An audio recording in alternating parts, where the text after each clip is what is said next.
Buenas tardes a todas, a todos. Bienvenidos al Museo Amparo. Hoy seguimos con el proyecto Quehaceres, un proyecto que en este semestre se está enfocando a analizar la exposición El tiempo en las cosas, una propuesta que se abrió en ocasión de los 30 años del Museo Amparo, curada por Tatiana Cuevas, y a partir de esta expandir a través de una serie de conversaciones con artistas presentes en la exposición, así como con historiadores, con escritores y cineastas y con otros actores, el tema de la historia, de las formas de relatarla, de las formas de abordarla críticamente. Este tema, pues, de las formas en la cual se organiza el tiempo, se piensa la forma en la cual relatamos su continuidad o lo pensamos de forma cíclica junto a otras reflexiones, como por ejemplo una reflexión sobre el tema del fragmento y pues también otras formas de abordar los relatos están al centro de esta exposición. Y pues, como decía anteriormente, estas charlas sirven para ampliar estos temas. Así que hoy tenemos el placer de recibir en este programa el profesor John Mraz, quien es historiador y que hace muchos años se ha dedicado a estudiar la historia de la fotografía con un enfoque particular en México y en general a pensar el tema de los medios y de las formas y de los formatos en los cuales se ha relatado a través de la imagen, pues la crónica y no solo, ¿no? El relato histórico en general. Así que pues es un placer enorme para nosotras tener con nosotras hoy el profesor Mraz y pues abordar con él estos temas que nos parece que bien puedan acompañar eh, la, eh, la visita en salas que les invitamos a hacer en el Museo Amparo de la exposición El tiempo en las cosas. También recordamos que en la exposición misma se presentan obras del acervo de la colección de arte contemporáneo del Museo Amparo, entre las cuales varias obras de fotografía de fotógrafas contemporáneas como Graciela Iturbide, como Lourdes Grobet y otras. Bienvenido, profesor Mraz. Si le parece, yo le cedería la palabra para empezar su conferencia, de la cual esperamos poder detonar una conversación más amplia, en la cual también invitaremos quien está en la escucha a dialogar con nosotros, ya que esta es la intención principal de este programa, estar en conversaciones.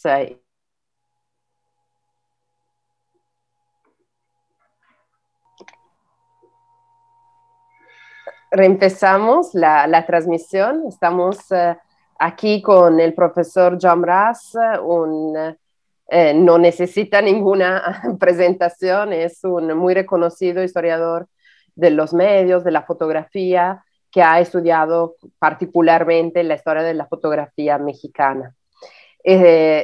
Marco el programa, dando la bienvenida a todos los que nos están escuchando. La transmisión precedente se interrumpió un momento, espero que quien estaba en la precedente pueda reconectarse con facilidad y pues contarles que estamos aquí para la conferencia y a seguir pues la conversación con el profesor John Mraz, que se llama Arte, Géneros y Fotografía. Esta conversación, repito, se marca dentro del programa Quehaceres que estamos desarrollando al lado de la exposición en las salas del Museo Amparo, El tiempo en las cosas. Esta exposición abrió recientemente, se puede visitar y es una exposición que celebra los 30 años del Museo Amparo con una curaduría de Tatiana Cuevas en la cual se presentan la obra de muchos artistas presentes en la colección. Esta exposición en particular aborda el tema de la historia, de la forma en la cual se ha pensado pues a lo largo del tiempo, el tiempo mismo, las formas en la cual lo hemos concebido y entonces las maneras en las cuales se ha abordado el relato a partir de estos pensamientos. Así que este programa, en efecto, espera poder acompañar la exposición con una serie de diálogos con invitados de distintas disciplinas que contribuyen ya desde las prácticas artísticas, como muchos artistas presentes en la colección Amparo que tuvimos la posibilidad de invitar al programa, así como con algunos invitados especiales, como han sido escritoras, como han sido estudiosas, estudiosos de distintos medios. Y hoy, pues, repito, particularmente con grandísimo placer, recibimos el profesor John Russ. Así que sin mayor preámbulo, para esperar que esta vez sea la buena, profesor, bienvenido y espero que pues le cedo la palabra si gusta empezar con su conferencia. Muy bien. Muchas gracias, Nina. Y muchas gracias por la invitación, tanto a Nina Fiocco como al Museo Amparo. Ahora, hoy voy a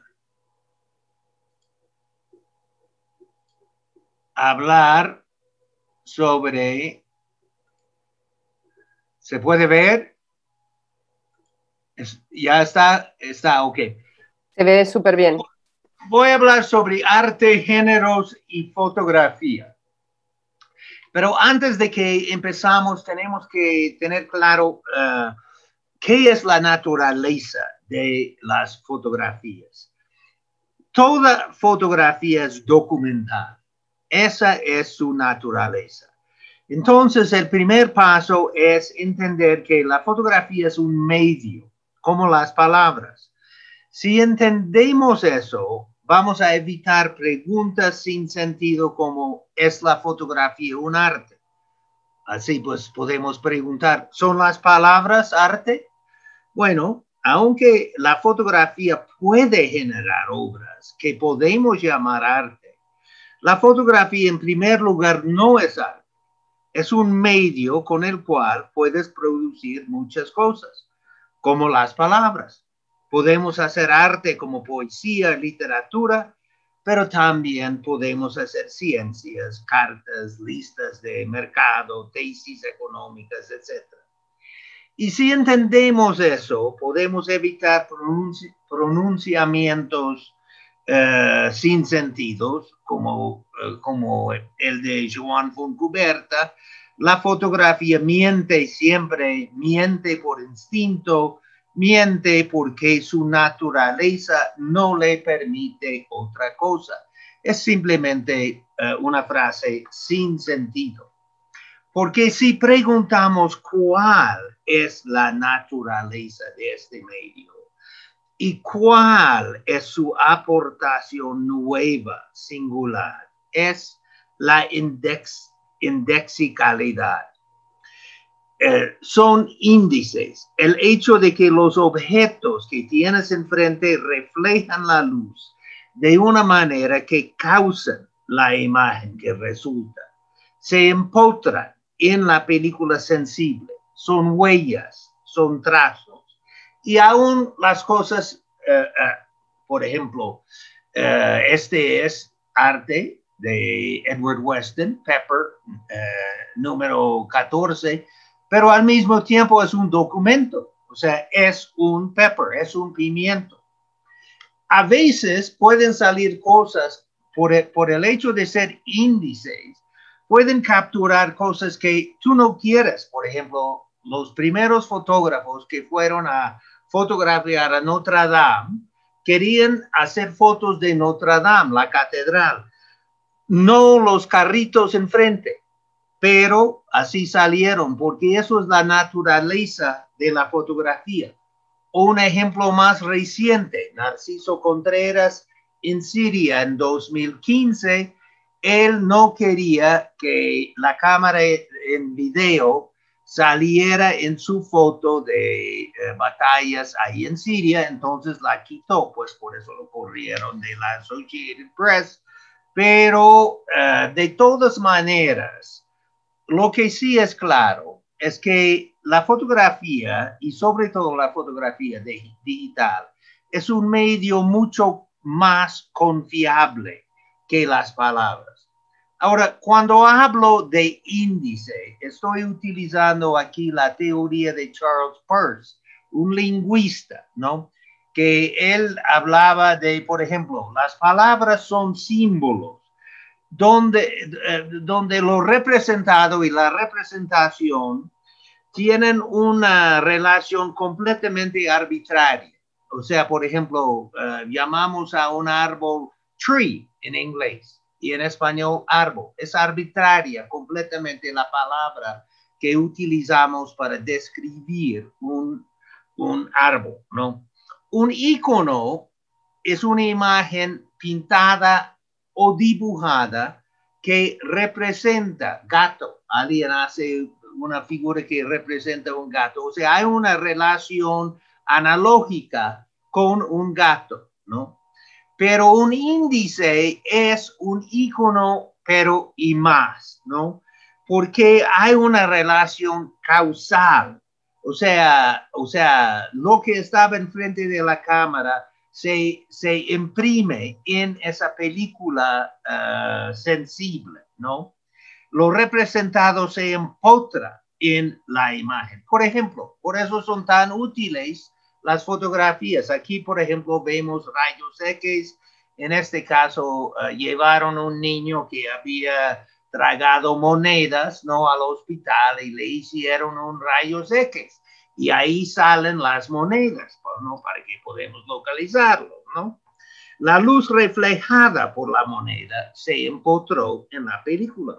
Y de ahí, obviamente, los usos de la fotografía en la micro y la macro fotografía en las ciencias sociales como antropología, sociología visual, la pornografía, la foto de familia, la foto policíaca, la moda, la arquitectura, los retratos, los paisajes, la publicidad que utiliza el aura documental para convencer y aún el arte, donde la enorme mayoría de fotografías son documentos de algo que estuvo enfrente de la lente, como dije aquí con la imagen del pimiento de Edward West. Ahora bien, si la fotografía no fuera un índice confiable, no serviría de nada. Sería como una pintura, por ejemplo, para las ciencias que no tendría mucho uso. Ahora, ¿cómo vamos a distinguir entre las masas de fotografías vernáculas con las cuales encontramos como historiadores, ¿no? Y podemos preguntar eso. ¿La fotografía es documental o es vernácula? Y yo ahorita voy a proponer una metodología en la cual distinguimos entre los géneros de la foto y después entre las variadas funciones que sirven dentro de los géneros. No. Y reconocemos los géneros cuando haya malentendidos. O sea, estás hablando de un libro, pensé que hablabas de una cantina. Entonces, primero tenemos que entender el primer malentendido de la noción de géneros es que el documental es un género de la fotografía. El documental no es un género de la fotografía, es la naturaleza misma de la fotografía. Pero ¿cuál palabra vamos a utilizar entonces para describir fotografías que no son arte? En este caso, yo propondría vernácula en lugar de documental, ya que como estoy argumentando, toda fotografía es documental. Yo tengo dos problemas con la palabra documental. El primer problema es que asociamos la palabra con una forma particular de expresión, muchas veces vinculada a luchas sociales o denuncias. La fotografía comprometida, la concerned photography. Se empieza a usar la palabra documentaire en Francia en el año 1789, una fecha memorable por la revolución que venía en camino. Y se derivó de documentos y se refería a algo que es fáctico, ya que proporciona un registro de algo. Ahora, básicamente, cuando si empezamos a pensar en la fotografía documental, empezamos a pensar en fotógrafos como Jacob Riis, como Vive la otra mitad. Riis utilizaba la veracidad, ¿no?, de la fotografía para denunciar las condiciones en las cuales vivían los inmigrantes en la ciudad de Nueva York. Lo mismo con Louis Hine, otro fotógrafo gringo que utilizaba la fotografía para denunciar el trabajo infantil. Pero ni Riis ni Hine utilizaba la palabra documental. Es hasta 1929, 26 realmente, cuando John Grierson, un cineasta inglés, introduce la palabra documental al idioma en inglés, ¿no? Y este es un documental, una película documental que hizo sobre pescadores de arenque en el Mar Norte. Él dirigía películas documentales en Inglaterra y señaló siempre el compromiso del medio para decir la verdad sobre situaciones inaceptables. Por ejemplo, decía, tenga cuidado con lo exótico.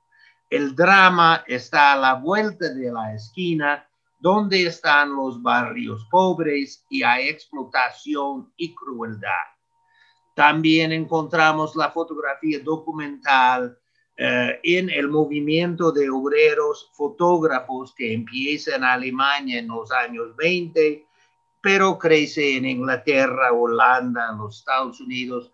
Aquí una fotografía de un hombre desempleado comiendo basura. Aún más conocido es la fotografía documental de la Farm Security Administration de los Estados Unidos en los años 30, con Dorothea Lange, Walker Evans, Ben Shahn, Arthur Rothstein y Gordon Parks. Y la fotografía del Frente Popular en Francia, que era una coalición de comunistas, socialistas y radicales en el poder entre 1934 y 38, y de ahí la fundación de Magnum, ¿no?, la agencia por excelencia de fotografía documental, y los tres fundadores, Robert Capa, Henri Cartier-Bresson y David Seymour, están en el Frente Popular. Hoy en día lo asociamos más bien con alguien como Sebastián Salgado. Aquí una gran foto de los garimperos. Es el documentalista, diría yo, por excelencia, ¿no? Y entonces, espero que esos ejemplos muy limitados han demostrado que el concepto de fotografía documental es difícil, en primer lugar, porque está vinculado muchas veces a la idea de la fotografía comprometida. Pero también hay otro problema, y eso está vinculado a la cuestión de arte, ¿no? Y otra foto de Edward Weston, esta es la foto más famosa, Pepper número 30. El segundo problema es que comúnmente hagamos una separación entre la fotografía de arte y la fotografía documental. Pero esa separación da un poder discursivo para el arte fotográfico que está completamente fuera de su importancia en el mundo de fotografía. Es como si hay dos tipos de fotografía, documental y fotografía de arte. Pero la fotografía de arte constituye al máximo 5% de la totalidad de las fotografías de las cuales, de las que existen, pero domina el discurso sobre la fotografía básicamente. Hasta tanto que durante muchos años yo pensé que la historia de la fotografía fue una subdisciplina de la historia de arte. Ahora pienso el opuesto. El arte fotográfico es simplemente uno de los géneros y uno de los géneros muy menores de la historia de fotografía. Y es un género que está organizado en función del discurso de arte y estética y, como digo, bastante menor porque son 5% de las fotos. Y de eso eso realmente no me cayó el 20 de eso hasta por ahí de 1990, 2003. Estuve en un doctorado en la UNAM y una mujer había hecho una tesis excelente sobre Winfield Scott, o sea, una tesis increíble. Había entrado en 30 archivos, había descubierto realmente quién era Winfield Scott, que era un fotógrafo como C.B. Waite, un fotógrafo gringo que venía a México básicamente para vender bienes raíces y turismo, etcétera, ¿no? Y al fin del doctorado, dijimos, no, pues claramente pasa.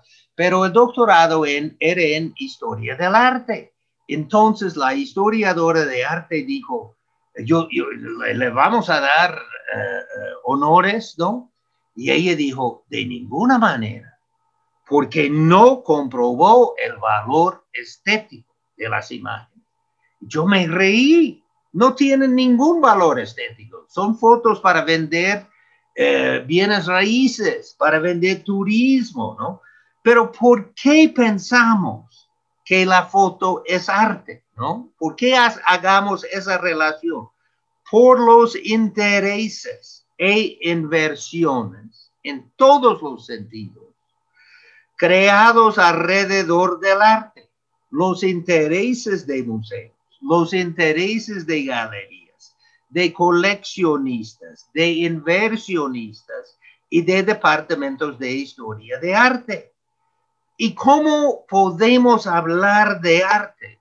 Para mí es muy difícil hablar de arte, dada la enorme influencia del mercado y del discurso establecido por esas instituciones alrededor, ¿no? Del arte que está producido. Ahora bien, de que esa foto es gran arte, de eso no hay ninguna duda. Requería mucho trabajo. Por ejemplo, requería que Edward Weston hiciera una exposición de 4 a 6 horas. ¿Por qué? Porque en la medida en que tú acerques a un objeto para fotografiarlo, tú pierdes la profundidad de campo. Entonces tienes que tener una exposición larguísima para conservar la profundidad de campo que tendrías con tu ojo, por ejemplo, ¿no? Pero ¿cómo llegó el arte a dominar el discurso sobre la fotografía? Pues realmente empieza con Alfred Stieglitz, por ahí de 1900, el fin del siglo, no, principio, porque la idea de Stieglitz es que para que la fotografía fuera aceptada como arte, tenía que imitar el arte con un enfoque suave, con fotos borrosas. Así, para comprobar que la foto es arte, para que entrara en los museos, en las galerías, para que la compraran los patrones, ¿no? Y el problema para Stieglitz es que desde 1898 con el Brownie, todo el mundo podía tomar fotos, ¿no? Y él quería insistir en la unicidad de una fotografía. cuando él montó una exposición en Nueva York, un tipo de un museo en Brooklyn le preguntó, oye, me gustan mucho esas fotos de Brooklyn, ¿cuántas copias tienes, no? Y Stiglitz dijo, una copia, ¿no? Porque él quería que fuera arte, ¿no?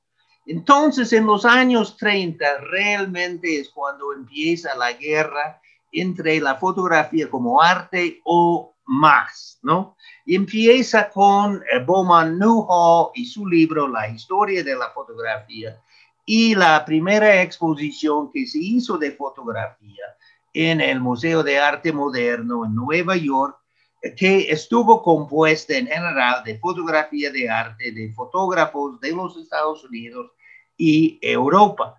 Entonces, en el libro, la fotografía de arte, y en la portada es una fotografía de Rodchenko, Alexander Rodchenko. El arte se hace el centro del discurso y más es el hecho de que hacen transparencias de esta exposición. Y estas transparencias son el primer instrumento para enseñar la fotografía en el mundo.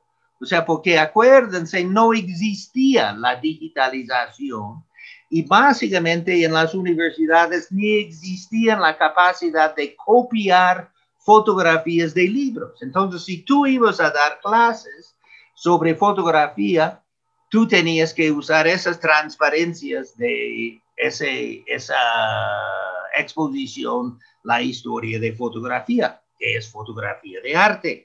Pero en los mismos años hay otra posición, en los años 30, y eso es la posición de la Escuela de Frankfurt, de Walter Benjamin, de Siegfried Kracauer, de Giselle Freud.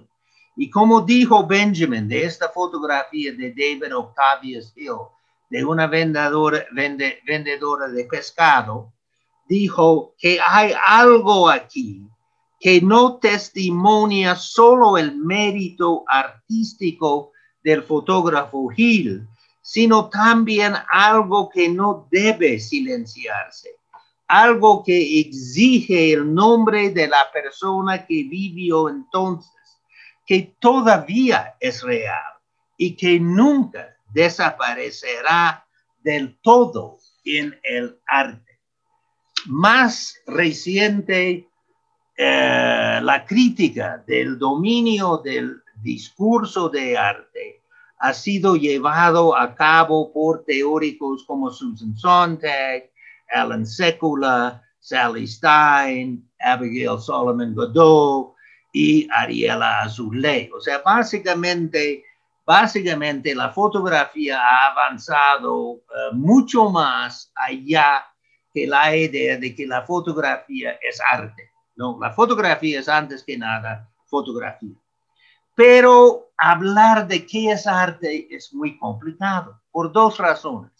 En primer lugar, por la influencia de Dada y el surrealismo de hace ya 100 años y sobre todo por el objeto encontrado, ¿no? Y eso se puede ejemplificar con el mingitorio, la fuente, que Duchamp propuso para una exposición en Nueva York en 1917. La foto la hizo Alfred Stieglitz. De hecho, la idea fue de una mujer, Elsa von Freytag Lorenhoven. Pero ya saben, ¿no? Duchamp robó la idea y intentó meter el mingitorio en la exposición ahí. Y eso obviamente es dentro de los preceptos del movimiento Dada, que enfocaba en burlarse de las reglas y propagar absurdidades. Y este es también el anti-arte, ¿no? Que proporcionaba Duchamp mismo. ¿No? Hay que destruir el arte, hay que hacer otra cosa, ¿no? El surrealismo es más constructivo, ¿no? Viene como unos años después y básicamente tiene los mismos miembros, pero es menos destructivo y más constructivo.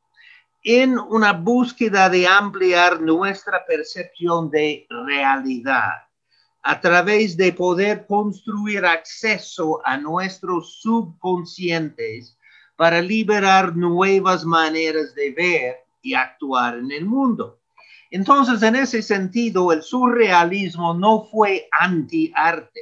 Y eso podemos ver en esa foto de Manuel Álvarez Bravo, de La Buena Fama Durmiendo de 1938. Y aquí tiene, este es como André Breton, el fundador del surrealismo, visitaba a México, conocía a Manuel Álvarez Bravo en la casa de Rivera, y Breton escribió: México tiende a ser el lugar surrealista por excelencia. El poder de la conciliación de la vida en la muerte y la muerte es sin duda la primera atracción de México.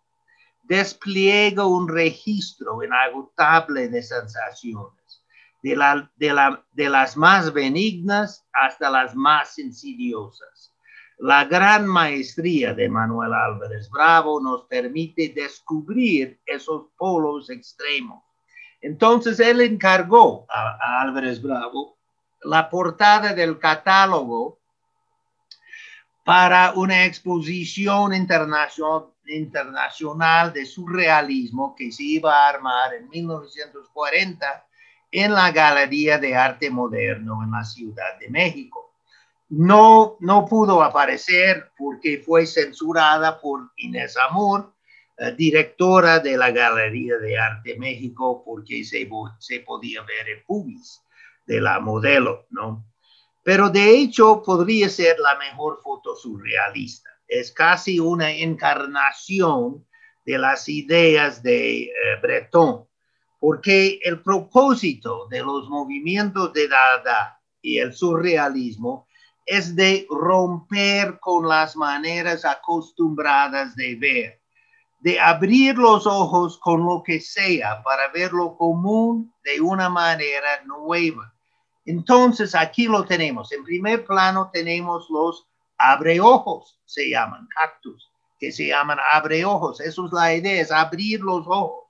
Y obviamente hay todos los elementos aquí del manifiesto de surrealismo de André Breton. El sueño, todos sabemos, ¿no? Experimentamos la realidad completamente nueva en los sueños. El sexo también, otro mundo. El dolor también, la muerte y el compromiso político.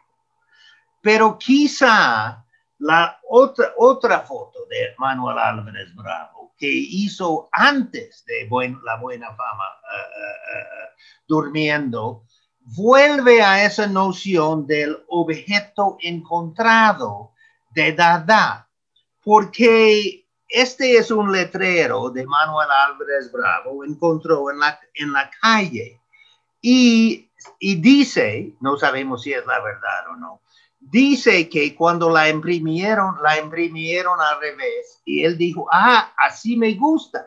Puede ser la verdad o no, no importa. O sea,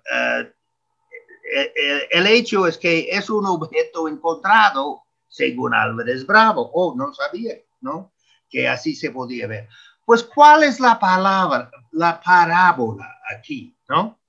Quizá la parábola, como indicó Álvarez Bravo en una entrevista, es sobre la diferencia de cómo percibimos las cosas desde adentro y desde afuera. A un nivel inmediato, podríamos decir que se trata de cómo la letra en las ventanas de las tiendas se ponen al revés cuando estamos adentro.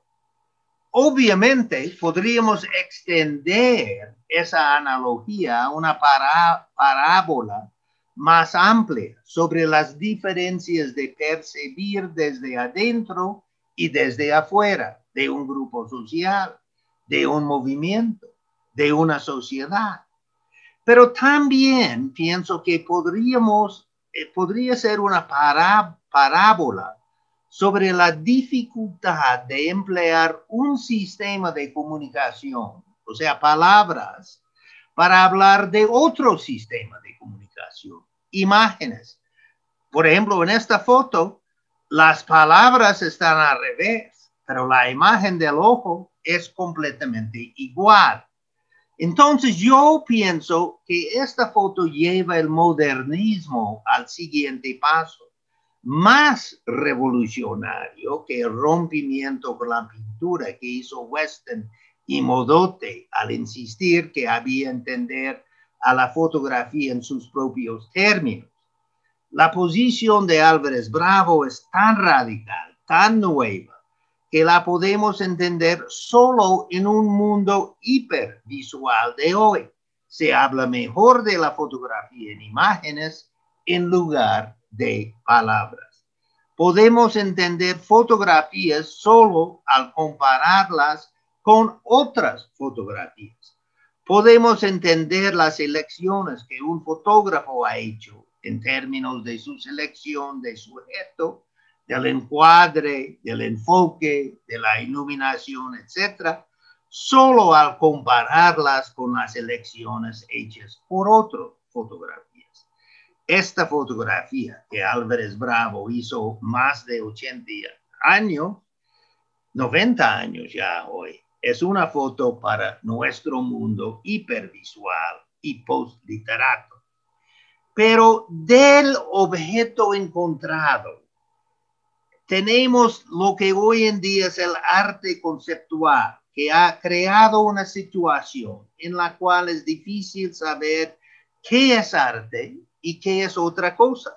Por ejemplo, esta exposición de Carlos A. Morales en el Museo Amparo. Cuando fui a esta exposición, yo no sabía que el museo estaba en una etapa de construcción o si eso era arte. O sea, y eso es un problema que encontramos, ¿no? Por ejemplo, cuando alguien dejó lentes en el San Francisco Museum of Modern Art, este era un chiste, ¿no? Ustedes pueden ver, los que hicieron el chiste pusieron los lentes en el piso, ¿no? Y la gente llegó para fotografiarlos porque no sabían si era arte o si era simplemente lentes que alguien había perdido.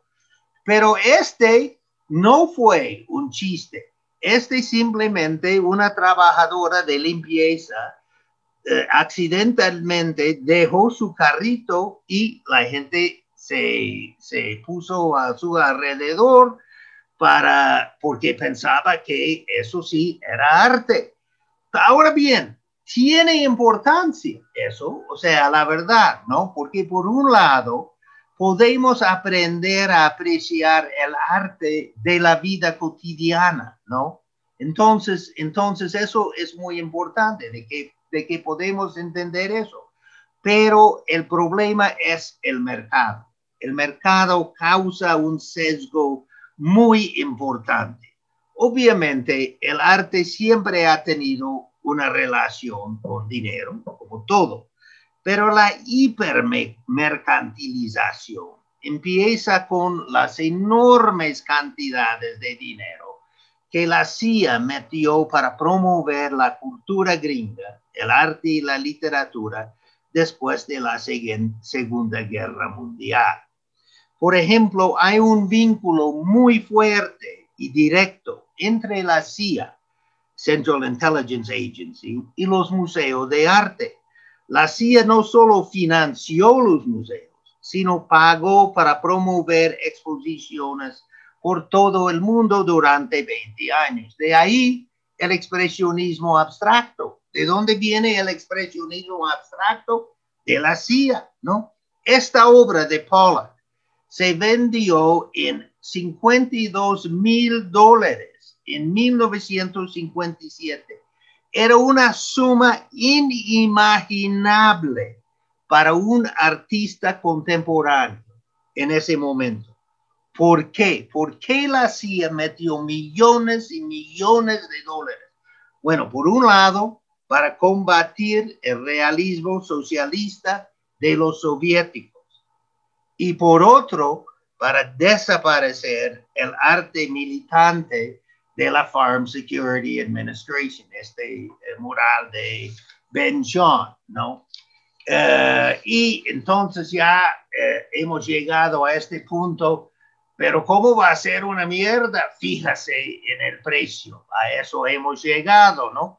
Precisamente porque hoy en día hemos dado otro brinco, ¿no? Porque el neoliberalismo ha creado una clase de súper ricos que no saben qué hacer con su dinero y compran arte para evitar pagar impuestos y para lavar dinero también. Por ejemplo, pintura de Kooning, William de Kooning, se vendió en 300 millones de dólares en 2015. O sea, una cosa completamente absurda, ¿no? Los niveles a que ha llegado los precios del arte. Ahora bien, para seguir con eso, el problema con la fotografía es cómo el mercado ha creado el fetiche de los vintage. O sea, las fotos impresas por los y las fotógrafas mismas, ¿no? Hay fotógrafos que fueron gran impresores, ¿no? Como Western. Pero hay fotógrafos que ni imprimen sus fotos, como Salgado, por ejemplo. Yo experimenté ese fetiche con las fotos de Ansel Adams. Nunca me había impresionado mucho Ansel Adams hasta que vi reproducciones enormes en un museo en Carolina del Norte. Realmente me quitaron el aire. O sea, yo dije, esto es un arte abstracto. O sea, qué increíble.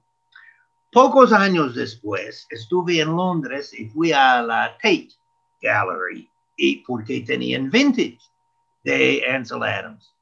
Yo las pasé sin verlas. O sea, no tenían ningún chiste comparado con las gigantes reproducciones. Entonces, el valor de los vintage realmente es simplemente un fetiche del mercado.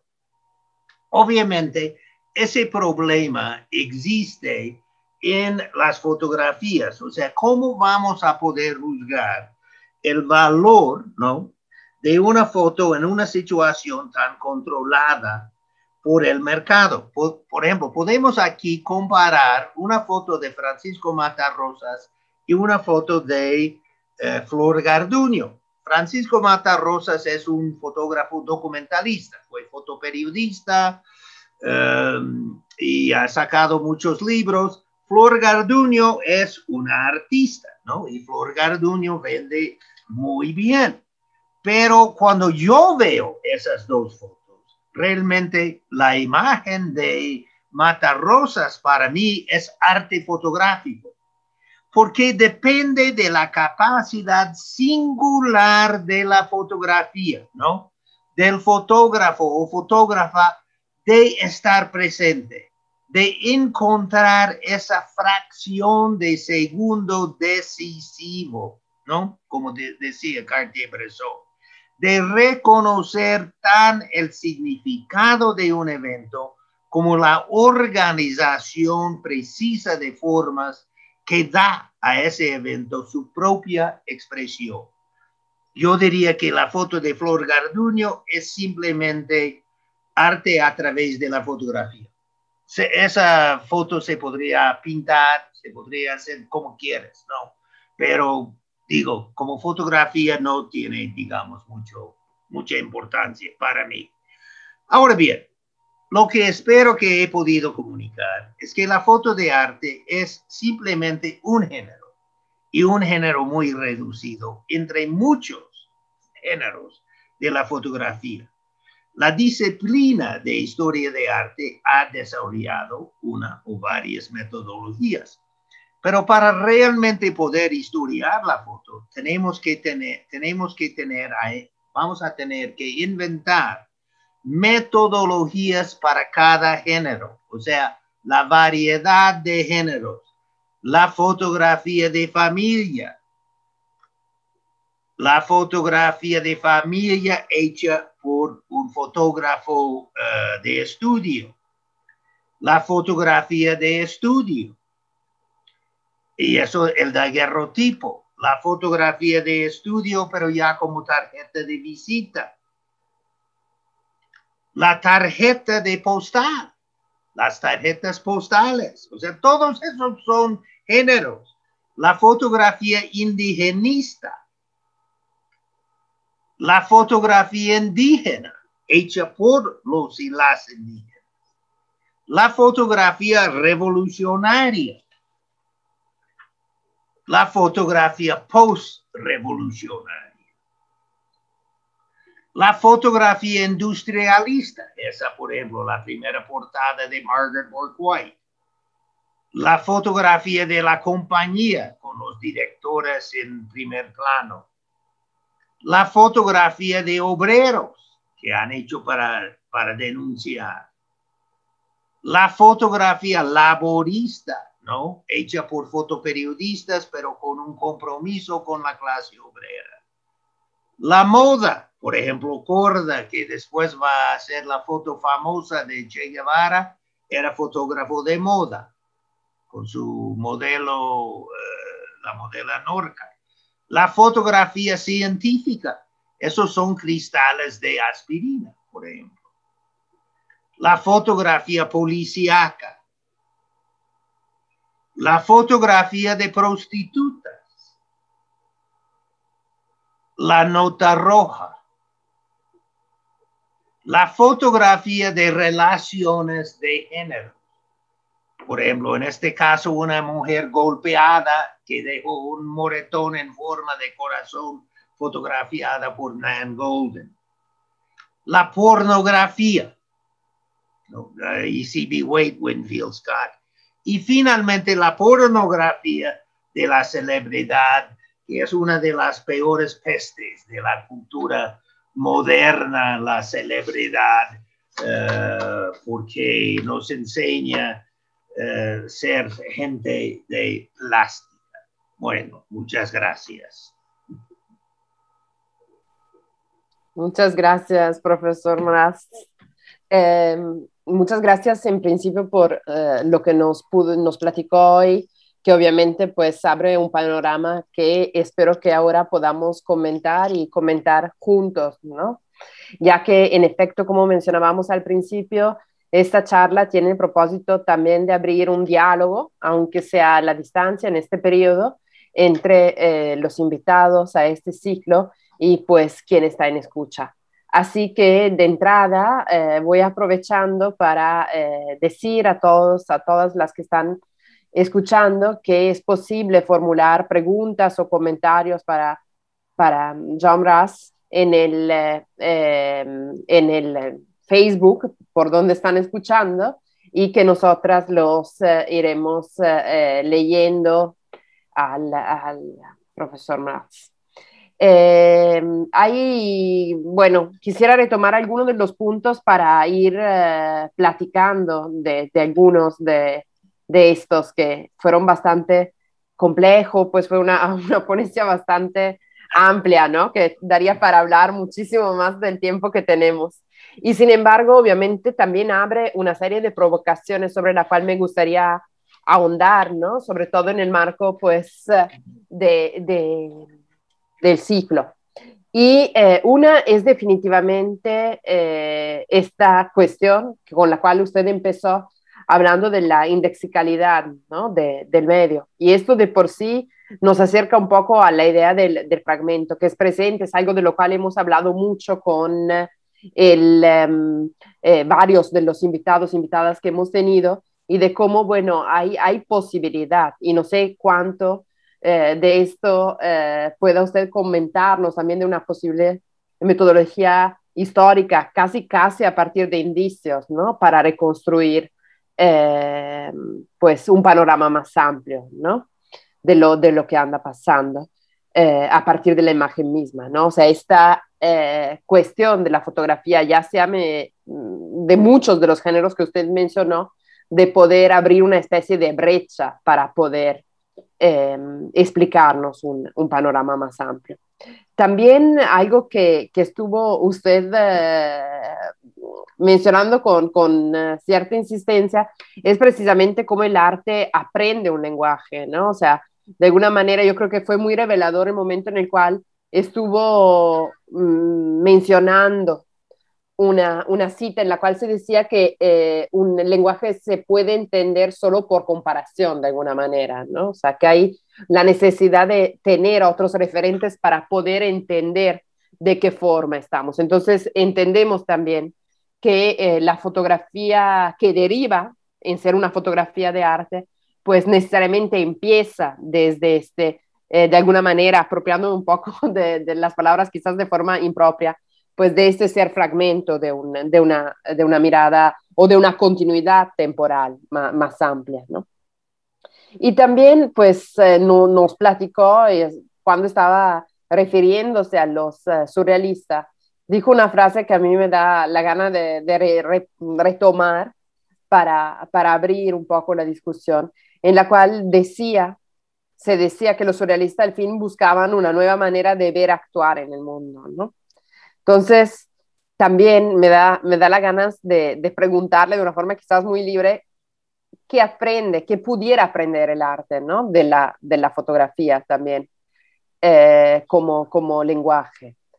Creo que hay muchos de los, le dejo esta pregunta abierta, pudiera yo estar como profundizándola, pero no quiero adelantarme a otras cosas que podemos comentar más adelante. ¿Quieres que contesto o vamos a esperar? Si gusta empezar y mientras esperamos alguna pregunta, nomás abriendo el diálogo entre Sí, nosotros sí, de sí. una forma. Bueno, yo creo que la idea de, por ejemplo, de fragmentos, de utilizar la fotografía para enfatizar fragmentos empieza con el modernismo, básicamente. El movimiento modernista aquí en México con Weston y Modotti, en los Estados Unidos con Strand y Imogen Cunningham. Entonces ahí empiezan a cambiar completamente la idea de que la fotografía debería, como Hugo Bremer, ¿no? La fotografía debería ser tan completa como una pintura del siglo XIX, ¿no? Con una composición perfecta. Entonces ellos están utilizando la foto para capturar fragmentos, ¿no? Una mano, ¿no? Un dedo,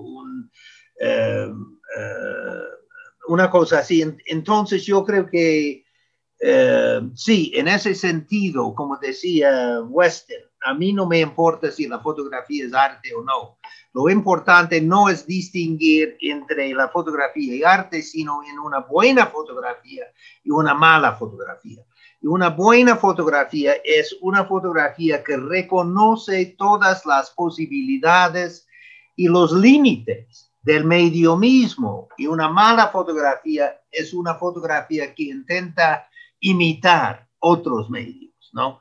Entonces yo creo que eso de enfatizar fragmentos es parte de decir esto es una especialidad, ¿no?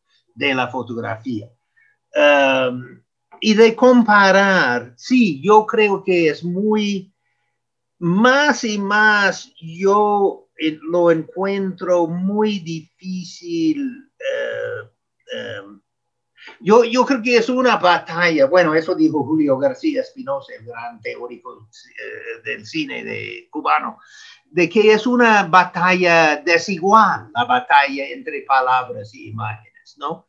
Y eso lo decía en 71, ¿no? Ya ganó las imágenes, o sea, ya vivimos en un mundo hipervisual, ¿no? Entonces es muy difícil utilizar palabras para hablar de imágenes. Siempre nos quedamos cortos. Ahora bien, obviamente es un instrumento indispensable, ¿no? Pero también es mucho mejor si tú puedes decir, ay, mira, ¿quieres entender esa foto? Compárala con esta foto, ¿no?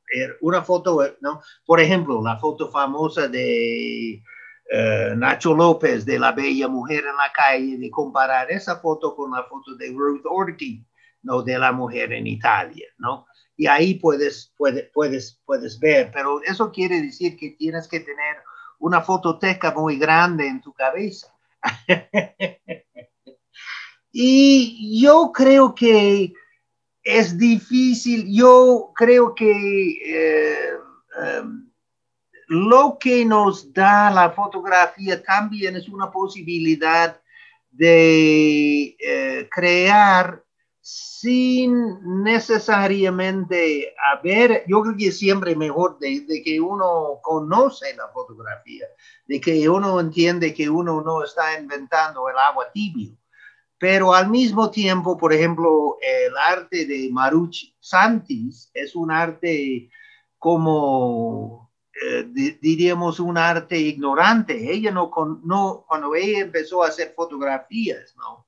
Por ejemplo, esa fotografía donde no está la cabeza de la niña, ¿no? Simplemente está enfocado sobre la niña cosiendo. Eso era como una era simplemente una cosa absolutamente visceral de ella, de decidir fotografiar así. Ella no había visto, digamos, fotografías que le enseñara eso. Y yo creo que como para mí el surrealismo no ha pasado. O sea, seguimos viviendo dentro de la teoría del surrealismo, ¿no? De los objetos encontrados, ¿no? De dar un nuevo significado a objetos, a recontextualizarlos, ¿no? Y por eso digo que eso es el problema que tenemos hoy en día en el mundo, ¿no? Por eso cuando vemos el carrito de limpieza y decimos, ¿es arte o no es arte? ¿No? Pues eso también tiene su lado amable, ¿no? Porque entonces podemos salir y ver arte en todos lados, ¿no? Pero también problematiza. O sea, obviamente lo que problematiza la cuestión es la cuestión de dinero, es la cuestión del mercado, ¿no? Entonces eso es otro elemento para mí. Claro, y por lo que yo entiendo, también problematiza, pues, de por sí, ¿no? Esta posibilidad que me imagino, y ahora vamos a seguir, si gusta, con unas preguntas que llegan desde afuera, pero claramente también problematiza, pudiera ser problematizada esta continua decontextualización de las imágenes también en el Internet, ¿no? Que mencionó Claro. al final, ¿no? Que creo que abre un panorama totalmente distinto, que obviamente cruza también el mercado de una forma más perpetua, quizás, en la vida de la imagen misma, ¿no? Y que podría ser discutido, pero lo dejo un momento en stand-by para seguir para leer qué nos están escribiendo. Y en principio, Samuel Villela Flores hace un comentario más bien y dice, quiero hacer un parangón entre lo que plantea John y algo que aprendí en mi registro de arte rupestre.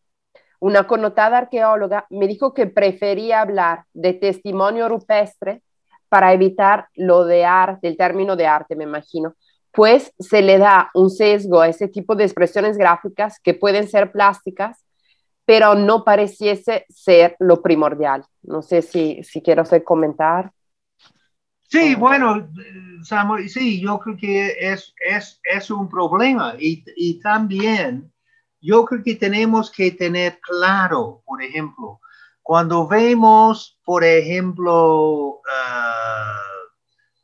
bueno, el arte rupestre obviamente es el arte de civilizaciones desaparecidas, ¿no? Pero, por ejemplo, cuando nosotros vemos, por ejemplo, el penacho de Moctezuma en el museo en Austria, estamos hablando de la violencia imperial. O sea, tenemos que tener muy, muy presente, ¿no? O cuando vemos, por ejemplo, una hacha Kaino, ¿no? En el Museo de Arte Moderno en Nueva York, Estamos hablando de violencia imperial, de una violencia que desapareció esas civilizaciones, que hizo que esos objetos no tenían ya ninguna función, que creó sociedades completamente nuevas dentro de las cuales los conquistados fueron reducidos, ¿no?, a un estrato muy, muy menor. O sea, básicamente al trabajo de mano más fácil, ¿no?, más duro, ¿no? Mientras los conquistadores llevaron a cabo la desaparición completamente de esas culturas. O sea, la verdad, o sea, nosotros en México vivimos en una situación muy especial porque por el disque subdesarrollo de México mismo han sobrevivido muchas culturas indígenas, pero solo son vestigios, no son las culturas de verdad, no son realmente lo que existía, porque lo que existía fue destruido, completamente destruido, fue conquistado. Entonces yo creo que tenemos que reaprender a ver, como dice Samuel, como antropólogo, ese arte rupestre o el penacho de Moctezuma como un arte que expresa la violencia imperial. Claro.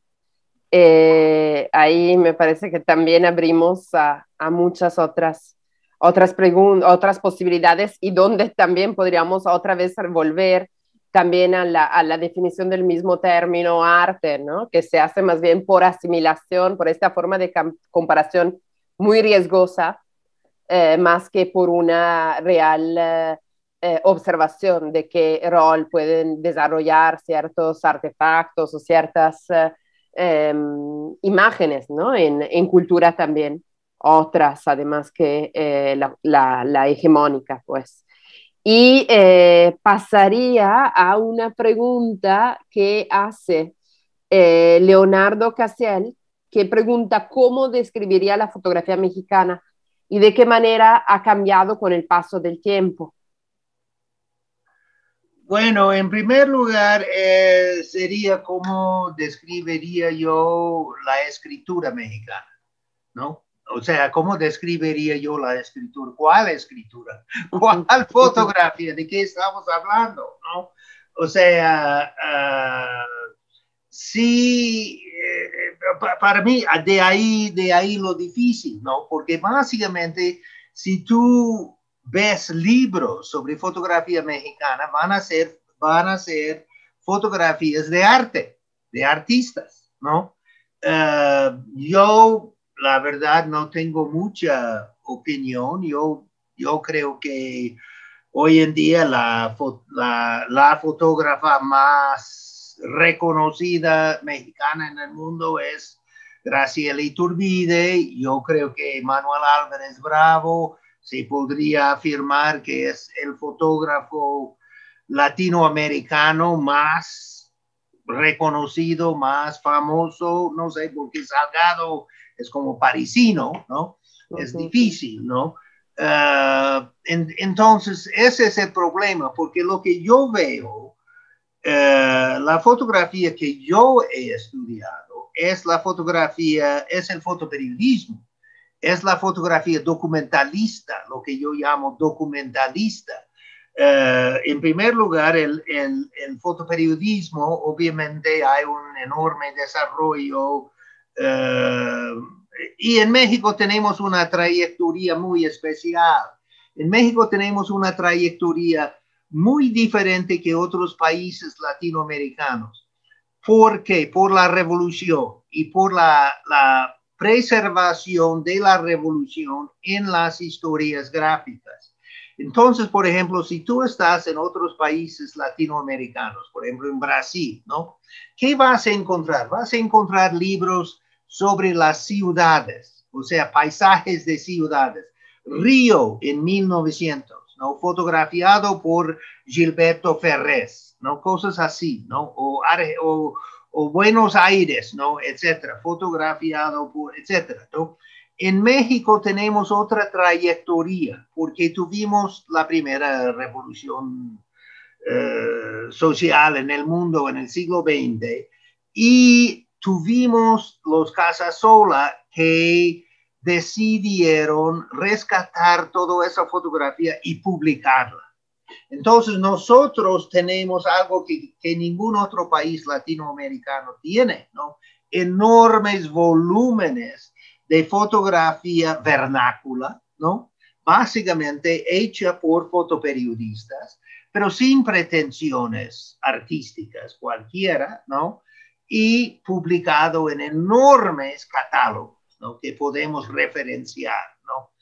Después, obviamente, después tenemos, ¿no? Lo que sale de en la efervescencia postrevolucionaria y que llega al mismo tiempo que el modernismo, ¿no? Que eso es muy interesante, ¿no? Entonces llega Edward Weston a México en 1923, en medio de la efervescencia cultural postrevolucionaria, con Tina Modotti, pero ya introduce el modernismo, ¿no? La fotografía modernista. Entonces están revolucionando, no solo están, digamos, por ejemplo, en el caso de Tina, porque Tina es marxista, Tina es comunista, ¿no? Entonces sus fotografías están preservando, digamos, los logros de la revolución o criticando, ¿no?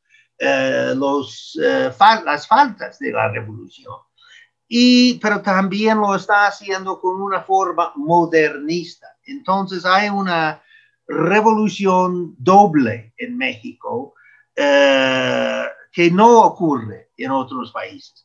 Después viene el fotoperiodismo crítico, hermanos Mayo, Héctor García, Nacho López, y después viene finalmente en México algo especial cuando liberan a la prensa. En 1976 empieza a existir una prensa libre, con Proceso, con 1+1, con La Jornada, con un interés en la fotografía, y de ahí la escuela del nuevo fotoperiodismo mexicano, ¿no? Entonces, donde sí pueden trabajar de una manera documentalista, o sea, un fotógrafo documentalista es un fotógrafo que tiene la libertad, la autonomía de hacer lo que le pega su regalada gana, ¿no? Tiene que cubrir eventos, pero como quiere y con todo el material que quiere, ¿no? Entonces, eso para mí es la trayectoria más importante de la fotografía en México. Obviamente Manuel Álvarez Bravo es una influencia enorme sobre el fotoperiodismo y sobre todo el nuevo fotoperiodismo mexicano. Pero en términos, por eso digo que es muy difícil qué pienso de la fotografía mexicana, ¿no? Sí. Porque es enorme, estamos hablando de un campo enorme. Sí. Voy un poco a leer rápidamente algunos comentarios que llegan. La conversación es muy rica, pero el tiempo debemos un poco dedicarlo. Ahí Francisco Matarosas, que dice, más que hablar de fotografía documental como un género, podríamos pensar en fotografía con intenciones documentales, con lectura documental, circulada o leída en un entorno documental o en una cultura de lo documental. Pero podríamos hablar de la fotografía como traidora de género, ya que no lo contiene, se le asigna igual que el calificativo de arte. Sí, no, bueno, en la cuestión de género, es lo mismo como en literatura. O sea, los géneros no son absolutos para nada, solo son para conveniencia, ¿no? De que asignamos una fotografía a un cierto género, ¿no? Pero no es descriptivo, no es proscriptivo. En el momento en que proscribimos la fotografía a géneros, estamos limitando, porque la fotografía mueve entre los géneros, pero Mata tiene toda la razón en términos de la cultura para documentar, o sea, la intención para documentar, sí. Sí, hay otras observación que dice, voy a intentar recopilarlas para poderlas asociar también. Arturo Ávila Cano dice, querido John, creo que en el surrealismo la fotografía tuvo un papel más propositivo que en el Dada.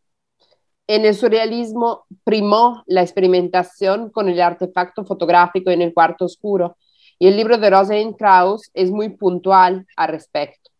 Parece que en el caso de Dada, las fotografías se usaron como registro de los ready-made y para crear los famosos collages. Pero a mi pregunta se basa en lo siguiente. ¿Qué otros factores, más allá del mercado y de la noción autoral, inciden en la valoración de la fotografía como objeto artístico? Pues yo no sé, como objeto artístico, yo creo que el mercado domina tanto hoy en día que es imposible diferenciar, ¿no? Y obviamente el mercado es algo muy, muy eh, traicionero. O sea, agarramos a Van Gogh, por ejemplo. O sea, Van Gogh vendió una pintura en su vida a su hermano. Entonces, realmente creemos que podemos juzgar qué es gran arte hoy en día. Yo creo que es y en aquel entonces no existía la deformación enorme que existe hoy en día. La verdad, no conozco el libro de Rosalind Krauss, pero gracias Krauss para mencionarlo, tengo que verlo. No me impresiona mucho la fotografía de surrealismo. Por ejemplo, de Man Ray. Digo, el polarización, yo lo encuentro muy forzado, ¿no? Por eso digo que la verdad, yo estaría listo para argumentar que quizá el fotógrafo surrealista por excelencia es Manuel Álvarez Bravo, entre esas dos fotos que hizo. Yo creo que son más logradas que otras que yo conozco, pero como digo, no conozco a fondo la fotografía surrealista y lo que he visto no me ha impresionado mucho y sobre todo la postproducción no me ha impresionado mucho la polarización de Man Ray, por ejemplo. Sí, creo que hay una pregunta también que puede quizás encaminarnos un poco hacia el final, a salvo que luego lleguen otras, pero creo que también nos regresa un poco a algunos de los temas que hemos estado tratando. Bueno, hay una que apenas llegó en la cual dice la narrativa creada desde la historia del arte en el estudio de la fotografía limitado, sesgado, la comprensión de la fotografía como medio autónomo y creo que sobre esto se ha basado, ¿no? Mucha de la parte de la conversación en la cual definitivamente esta era la tesis y luego, bueno, si usted obviamente quiere complementar, sería increíble. Y Bueno, sí, por ejemplo, si tú no puedes estudiar fotografía en Harvard o Yale o Oxford o Cambridge o la Sorbona o la UNAM, excepto dentro del Departamento de Arte, ¿no? Ahora bien, en México tenemos una situación muy privilegiada. Tenemos varias universidades donde puedes estudiar la fotohistoria, como aquí la llamamos, ¿no? En el Instituto Mora, en la ENA, en la BUAP, ¿no? Y en Brasil también hay esa posibilidad. Pero básicamente, Princeton, por ejemplo, lo mismo. Si tú quieres estudiar la fotografía, tiene que ser dentro de historia de arte. Eso es un sesgo enorme. O sea, eso va a sesgar mucho tu manera de acercarte a la fotografía. Y hemos tenido, a pesar de que han pasado mucha gente por historia de arte aquí en México, como que han podido quitarse ese problema. Yo siempre pienso que estudiar la fotografía con las metodologías de historia de arte es tener caballos de carrera, pero ya jalando a un carrito, ¿no? O sea, la fotografía es mucho, mucho más que el arte. Claro. Y hay una pregunta que era la que yo pensaba que pudiera cerrar, que es de Kenny Molina. Bueno, la pregunta anterior era de Andrés Garay, para no olvidarnos y agradecer, pues además quien contribuye con sus preguntas. Y Kenny Molina pregunta, querido John, ¿cuál es tu opinión respecto al cambio de paradigma tecnológico en la práctica fotográfica actual? ¿Hay cambios de fondo en el sentido estético de lo que conocíamos como producción fotográfica? Pues eso es una pregunta enorme. Otra vez volvemos a de cuál fotografía estamos hablando, ¿no? Obviamente va a haber cambios por la digitalización, ¿no? Y eso va a ser, va a ser cambios profundos, pero es algo también no. Yo no veo, por lo que yo he visto, yo no veo grandes cambios en términos de las paradigmas, aparte de que ya todo el mundo tiene una cámara, ¿no? Y el problema también es que también se pierde la calidad, ¿no? En frente de la cantidad, ¿no? En el sentido de que ya que todo el mundo puede tomar fotos, pues vemos fotos con ojos como de la misma manera en que escuchamos a música con nuestros teléfonos, ¿no? O sea, y las fotos no buscamos esa calidad realmente. Yo creo que Sebastián Salgado estaba haciendo ese argumento de que está desapareciendo la fotografía. Yo no creo, pero yo creo que si hay un peligro, el peligro es perder esa capacidad de hacer buenas fotografías, ¿no?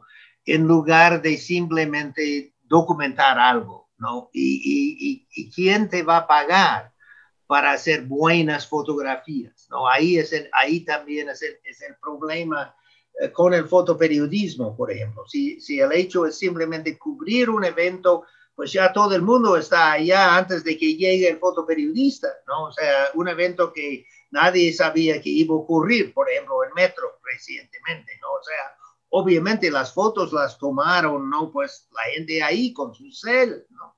Entonces, ese es un problema y yo creo que tenemos que insistir en que las imágenes tienen un valor estético, ¿no? Digo yo, o como he indicado, no me gusta usar la palabra de arte, porque no sé qué quiere decir hoy en día, pero yo sí sé que es un poder estético. Eso sí, yo sé muy bien cuando lo veo, ¿no? Es muy claro qué foto tiene poder estético y qué foto no tiene poder estético, ¿no? Entonces yo creo que tenemos que conservar esa búsqueda estética, ¿no? De la misma manera en que tenemos que buscar cómo expresarnos de una manera clara, apasionada, directa, etcétera, ¿no? Y no rebuscado, perdido, etcétera, ¿no? O sea, porque de la misma manera en que, ¿por qué la gente sigue leyendo ciertos libros y no otros libros? Porque están bien escritos, ¿no? De ahí, ¿no? O sea, otros libros pueden tener información, pero están escritos de una manera horrible, ¿no? Entonces sacamos la información y olvidamos del libro, mientras regresamos a otros libros, ¿no? Entonces yo creo que eso va a ser para mí el problema. Digo, cuando yo oigo a mi hija o escuchar a música en su laptop, yo digo, Analí, no puedes escuchar a música así, tienes que tener bocinas para que puedas oír, ¿no? Entonces yo creo que es lo mismo, o sea, todo se está aplanando, ¿no? Eso es el problema. Tenemos que tener lo que yo buscaría es textura, ¿no? Textura que te permite expresarte, ¿no? Y eso, por ejemplo, eso para mí es lo que más me ha fascinado en las pinturas de Van Gogh, que es mi artista favorito, ¿no? Es la textura de sus pinturas, ¿no? Y cuando veo, por ejemplo, que van a poner una exposición, ¿no? ¿Cómo se llama? La experiencia Van Gogh con reproducciones. No, porque no tienen esa textura, ¿no? Que tienen sus pinturas. Entonces, eso para mí es el problema, es que perdimos la textura, ¿no? De la fotografía, ¿no? La capacidad de que tenemos una profundidad de campo, ¿no? Donde todo está saliendo bien enfocado, ¿no? Si eso es lo que buscamos, por ejemplo, ¿no? ¿No? O tenemos el enfoque que queremos, etcétera, etcétera, ¿no? Pero para mí, en general, el mundo se está haciendo muy plano, ¿no? O sea, están desapareciendo muchas civilizaciones, están desapareciendo muchas diferencias. Hemos normalizado el mundo neoliberal. Eso así es y no hay posibilidad de cambiarlo, ¿no? Entonces, yo creo que si el arte tiene un papel, es romper, ¿no? Con la normalización del mundo en que vivimos, ¿no? Es forzarnos de ver con nuevos ojos, ¿no? Y mucha de la fotografía, digamos, que yo veo no está haciendo eso, ¿no? Porque falta esa capacidad técnica. O sea, a fin de cuentas, estamos hablando de una tecnología, ¿no? Dependemos, ¿no? Del desarrollo de la tecnología, ¿no? Y obviamente la tecnología nos puede llevar también a calles cerradas, ¿no? Donde simplemente todo es plano. Gracias. Y yo agregaría también, reconduciéndonos un poquito al tema del ciclo entero, ¿no? Que también quizás en estos procesos empieza a suceder algo que anula ciertas distancias, ¿no? Ciertas distancias que entre la producción y pues esa transmisión de relatos, que quizás también sería ahora algo que nos llevaría a otros lados y que alargaría mucho esta plática que ya debe de estar concluyéndose y que sin embargo es presente en muchas de las preocupaciones y de los de las obras y también del planteamiento curatorial que se está haciendo por parte de Tatiana Cuevas en el Museo Amparo, en lo cual precisamente también tomo la ocasión que se mencionó a lo largo de la plática a través de una pregunta, también se van sobreponiendo distintos artefactos, distintos elementos de acervos diversos del museo para precisamente también entrar en una conversación sobre las formas en la cual se concibió el valor simbólico de ciertos objetos e imágenes o imágenes a lo largo del tiempo. Así que en principio, John Brass, un agradecimiento muy grande de parte mía, obviamente, y del Museo Amparo por participar en este ciclo. Agradecemos, obviamente, a todos y a todas las que han estado conectados con nosotros. Las preguntas creo que eran muchas más, pero llegó un momento en el cual se me van hasta perdiendo en el Facebook porque se siguen acumulando. Y también el tiempo, pues desafortunadamente es corto. Y pues seguimos en estos diálogos, además de invitarles a todos a visitar el museo, que ya afortunadamente está abierto y en donde en efecto podemos ver texturas que nos han hecho falta en este mundo digital que hemos vivido. No sé si tengas otros comentarios o nos vamos. No, muchísimas gracias por la invitación y Muchísimas gracias para todos los participantes y con sus preguntas, porque eso es lo más importante. Bueno, un saludo a todas, todos y nos vemos en 2 miércoles siguiendo este programa.